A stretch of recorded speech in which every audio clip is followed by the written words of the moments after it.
we've been introducing you to local heroes who have risked their lives defending our freedom. WSBT 22's Zach Crenshaw joins us this morning with the story of a local veteran who came face to face with the Nazis in World War II. They're called the greatest generation, and there's a reason why. Roughly 70 years ago, young men and women signed up to go fight for others and give them back their freedom. And when it was all said and done, they came home, worked hard, raised families, and never asked for anything in return.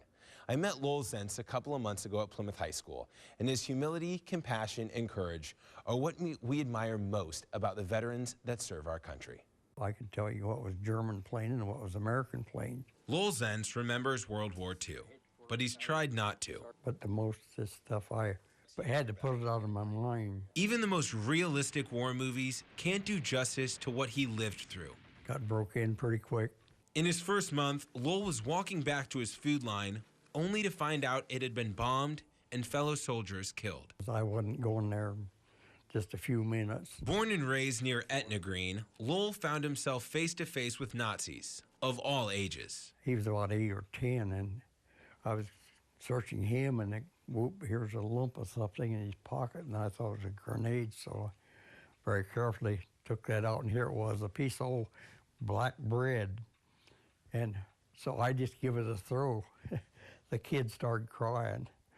You know, this is the only thing he'd been eating for some time. And I said, hey, buddy, where you're going to eat better than you've eaten for a long time, so it's okay. Lowell remembers those rewarding moments of the war, like when he was able to help free Nazi prisoners. They'd come out of those concentration camps and grab you and hug you and, you know, and just say, thank you, thank you, thank you. But he can't forget the horror and heartbreak of watching friends die.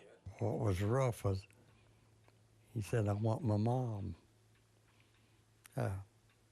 One thing I could say, hey, buddy, you're going to be okay. They'll take care of you. But that was, I think, my roughest part, to see somebody in that position. Despite the medals, Army good conduct. Lowell doesn't consider himself a hero. I just did what had to be done, and I don't want any glory for anything. And while he's proud of our country's role in World War II, Lowell knows firsthand that it came at a price. Freedom's not free. People need to know that. Lowell told me that he wouldn't take 50 cents to go through war again, but that he wouldn't trade his experiences for $1 million.